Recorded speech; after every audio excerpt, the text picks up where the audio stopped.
Hello दोस्तों, good morning. तो आज हम 30 अक्टूबर की करंट अफेयर पढ़ने वाले हैं और जो भी इम्पोर्टेंट क्वेश्चन होंगे उनके बारे में हम जानेंगे। इसमें हम टॉप 13 क्वेश्चन पढ़ने वाले हैं और इसकी जो पीडीएफ रहेगी वो आपको टेलीग्राम चैनल से मिल जाएगी। साथ ही साथ में जो वीडियो का डिस्क्रिप्शन है आप वहाँ से भी जो इसकी पीडीएफ है उसको डाउनलोड कर सकते हैं। तो चलिए फिर हम आज के इम्पोर्टेंट क्वेश्चन देखते हैं।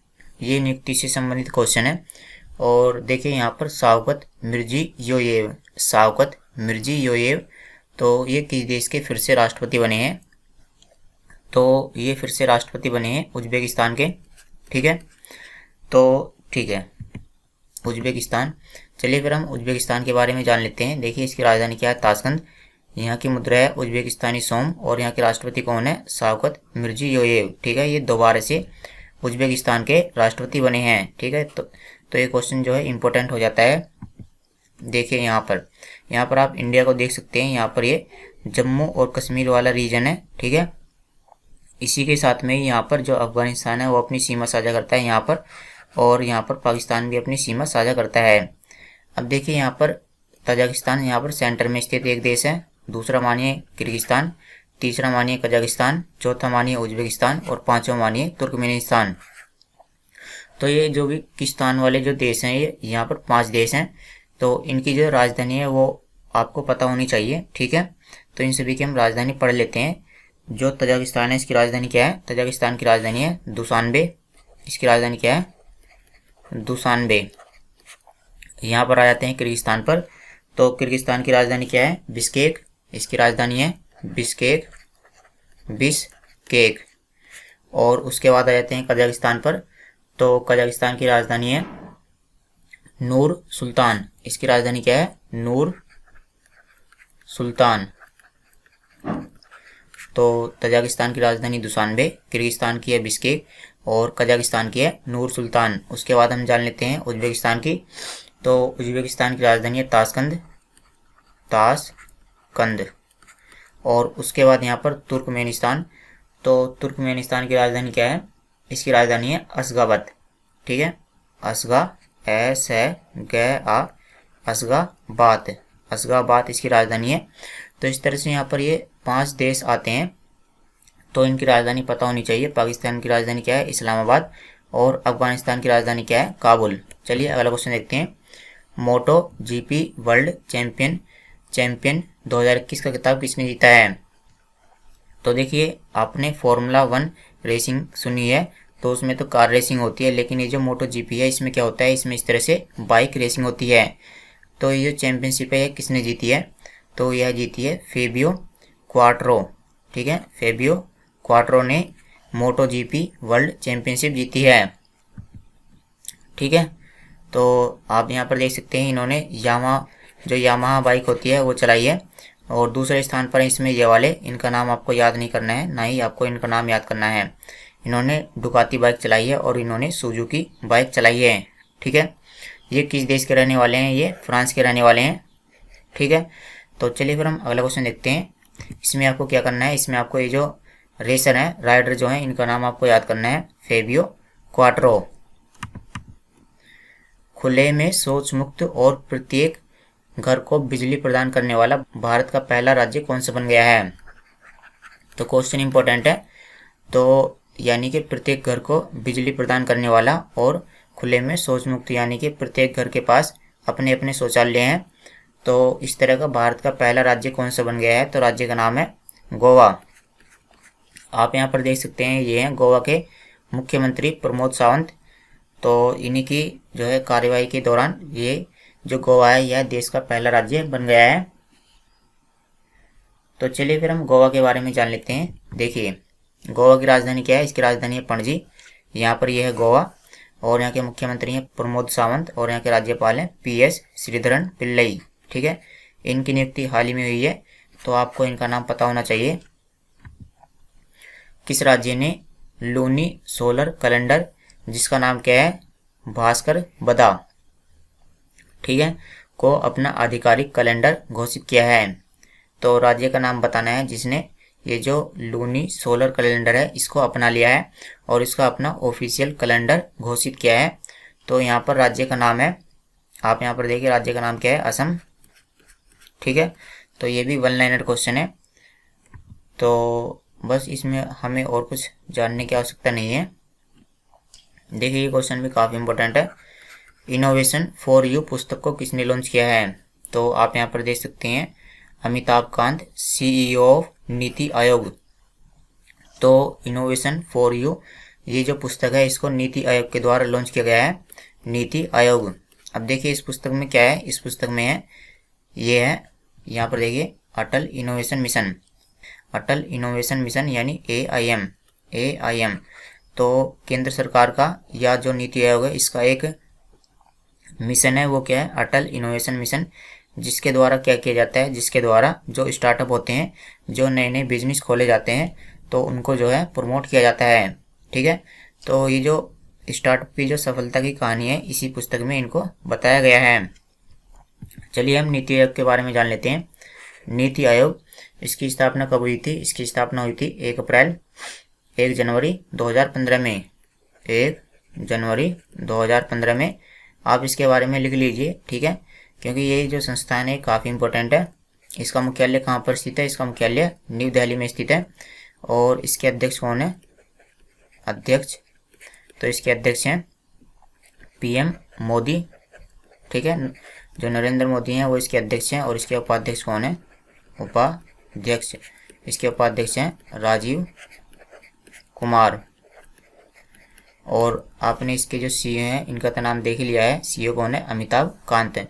तो ये जो 3 व्यक्ति हैं इनका नाम आपको पता होना चाहिए। ठीक है, चलिए अगला क्वेश्चन देखते हैं। भारत के पहले radio over internet protocol system यानी ROIP, फुल फॉर्म क्या है इसकी? Radio over internet protocol system का उद्घाटन किस बंदरगाह पर किया गया है? तो यहाँ पर जो बंदरगाह है उसका नाम क्या है? श्यामा प्रसाद मुखर्जी बंदरगाह। तो आप यहाँ पर देख सकते हैं, यहाँ पर इस तरह से ये है श्यामा प्रसाद मुखर्जी बंदरगाह। यहाँ पर radio over internet protocol system का उद्घाटन किया गया है और यह भारत का पहला बंदरगाह बन गया है। ठीक है, इसी की वजह से ये क्वेश्चन इंपॉर्टेंट हो जाता है। और अब इस शब्द का मतलब समझ लेते हैं, radio over internet protocol system. देखिए इसकी सहायता से क्या किया जाएगा? इसकी सहायता से जो संचार प्रणाली है वो मजबूत हो गई है। संचार प्रणाली, यहाँ पर संचार प्रणाली का मतलब क्या है? इसका मतलब है कि जो सूचना दी जाती है, जैसे जो यहाँ पर जो नाव होते हैं, इस तरह के जो जहाज होते हैं, इनको जो सूचना दी जाती है वो अब radio over internet protocol system की सहायता से दी जाएगी। जैसे कोई बाढ़ आती है, ठीक है, या कोई तूफान आता है, तो उसकी जो सूचना है वो इस सिस्टम के जरिए दी जाएगी। तो इस सिस्टम को अपनाने वाला भारत का पहला बंदरगाह कौन सा बन गया है? श्यामा प्रसाद मुखर्जी बंदरगाह, जो कोलकाता में स्थित है। कोलकाता यानी कि पश्चिम बंगाल। ठीक है, चलिए जर्मन बुक ट्रेड 2021 का शांति पुरस्कार किसे मिला है? जर्मन बुक ट्रेड 2021 का शांति पुरस्कार, तो ये जो शांति पुरस्कार है यह दिया गया है, आप यहाँ पर देखिए, इनका नाम है तिसिक्सी टेगारेम्बका। ठीक है, तो आपको ये जो नाम है इनका ये याद करना है। तो इनको मिला है शांति पुरस्कार क्योंकि इन्होंने क्या करा है कि इन्होंने जो है, ये एक तो लेखक हैं, ये कौन है? ये तो है एक लेखक और साथ ही साथ में ये फिल्म जो है फिल्म निर्माता भी हैं। ठीक है, फिल्म निर्माता भी हैं ये। तो इन्होंने जो है अपनी जो पुस्तक लिखी है, तो पुस्तक में इन्होंने शांति के लिए और अहिंसा के लिए, शांति और अहिंसा, तो पुस्तक में इन्होंने शांति और अहिंसा के लिए उपदेश दिए हैं, जिसकी वजह से इनको जर्मन बुक ट्रेड 2021 का शांति पुरस्कार मिला है। ठीक है, वन लाइनर क्वेश्चन है, केवल आपको ये याद करना है। किसने ऑफशोर सेलिंग रेगाटा लॉन्च किया है? ऑफशोर सेलिंग रेगाटा लॉन्च किया है। तो यहाँ पर जो भारतीय नौसेना है उसने ऑफशोर सेलिंग रेगाटा लॉन्च किया है। अब देखिए इसका मतलब समझ लेते हैं। इसका मतलब क्या है? इसका मतलब काफ़ी आसान है। इसका मतलब क्या है? इसका मतलब है कि जो कोच्चि है, जो कोच्चि बंदरगाह है, ये कहाँ पर स्थित है? यह केरल में स्थित है। तो कोच्चि बंदरगाह से लेकर के गोवा बंदरगाह तक गोवा तक यहाँ पर जो इस तरह के नाव हैं वो चलाए गए हैं। तो इसी को ही बोला गया है ऑफशोर सेलिंग रेगाटा। सेलिंग का मतलब देखो, सेलिंग का मतलब होता है नाव, या जो नाव चलाते हैं उन लोगों को हम क्या बोलते हैं, सेलिंग या मल्लाह। सेलिंग यानी नाव। तो कोच्चि से लेकर के गोवा तक यहाँ पर नाव चलाई गई हैं। और ये जो है, जैसे इस साल आज़ादी का 75वां महोत्सव मनाया जा रहा है, तो उसी उत्सव को मनाने के लिए ही कोच्चि से गोवा तक यहाँ पर 6 नाव चलाई जा रही हैं। ठीक है, चलिए अगला क्वेश्चन देखते हैं। भारत, ब्रिटेन और कौन सा देश संयुक्त रूप से COP26 में आयरिस पहल शुरू करेगा? ठीक है, क्वेश्चन काफ़ी इंपॉर्टेंट है, आयरिस पहल। तो ये जो आयरिस पहल है इसको 3 देश शुरू करने वाले हैं। 3 देश कौन कौन से देश हैं? भारत, ब्रिटेन और तीसरा वाला है ऑस्ट्रेलिया। तो आयरिस पहल के बारे में जान लेते हैं। यहाँ पर आई का मतलब है, इसका मतलब समझ लेते हैं। आई का मतलब है आइलैंड। तो जो देश आइलैंड कंट्री हैं, आइलैंड कंट्री यानी कि जो द्वीप राष्ट्र हैं या द्वीप देश हैं। तो जो द्वीप देश हैं यानी कि जो चारों तरफ से जैसे पानी से घिरे हुए हैं, यहाँ पर भी पानी, यहाँ पर भी पानी, तो ऐसे देशों में क्या होता रहता है, ऐसे देशों में बाढ़ आती रहती है। तो इन देशों को काफ़ी नुकसान होता रहता है। तो इन देशों में क्या बनाया जाएगा, इन देशों का जो इंफ्रास्ट्रक्चर है, इंफ्रास्ट्रक्चर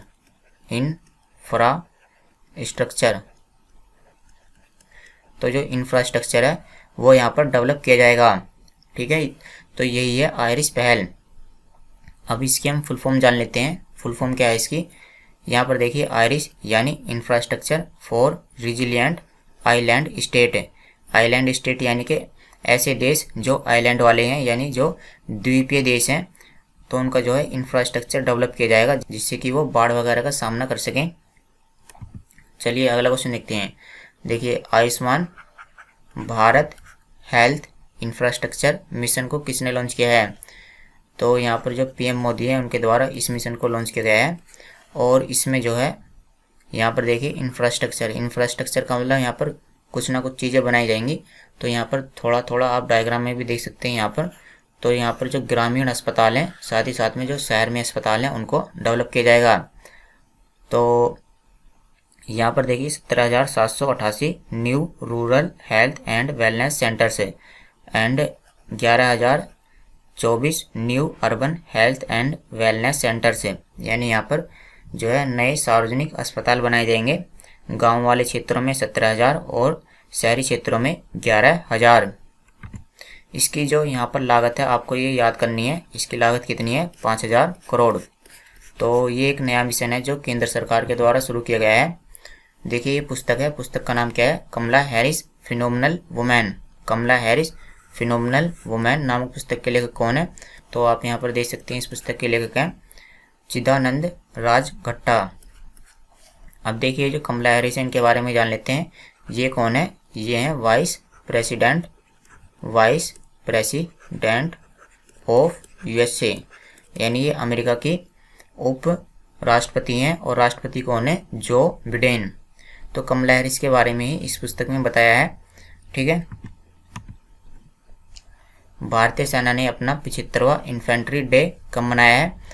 तो भारतीय नौसेना ने अपना 75वां इन्फेंट्री डे बनाया है 27 अक्टूबर को। ठीक है, इन्फेंट्री का मतलब क्या होता है?